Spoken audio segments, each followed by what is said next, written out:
I've always wanted to come to Japan because my grandmother is Japanese. So I have that little bit of Japanese blood. I moved here on my birthday, my 31st birthday. I hopped on a plane.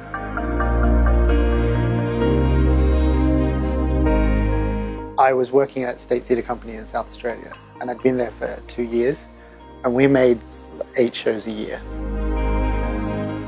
Here's my little workshop. Dyes, paints, my hats. I got a job on Lion King. Lion King moved on to Phantom of the Opera. Phantom of the Opera moved on to Mamma Mia. Whilst Mamma Mia was going, the workshop that I worked at also worked on Star Wars Episode 3. Yeah, I went into fashion. I did fashion for 2 years and I didn't like it, and then I moved into costumes. I've always liked making stuff though, even when I was a kid. My Japanese grandmother worked at home. She used to teach me to make things because I have a really big internal landscape. It's like bringing that out into the real world. So that's my way of connecting, I think. And it's exciting. Like, it's exciting to build something new. Next to that is when you show people what you've made and you connect with people through that. I love to make stuff for clients because you're actually bringing their internal world out, something that they don't have the ability to do, and creating it. She's called Stark, and the whole thing is white. These are all for this headpiece. Most clients, they want to feel good about themselves, so it comes down to how to create something that helps them feel good about who they are.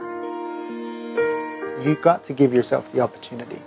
You just have to put yourself there and say yes. Putting myself in that position of discomfort and saying, look, I can do this, it's uncomfortable, but you know, I'm not going to die, so you can just keep going. And this one is that voice in your head. It's like, you know what? Nobody cares, just keep working. I've always wanted to be a designer. In fact, I've come kind of full circle. So I started in fashion, and I didn't like fashion because when I was there, my interests have always been like kind of extreme, you know, like leather and spikes and rubber and you know, sharp, dangerous looking things, you know, like, and all things I think that look kind of powerful. There's something about skulls that is just innately awesome. I don't know if it reminds us of our mortality.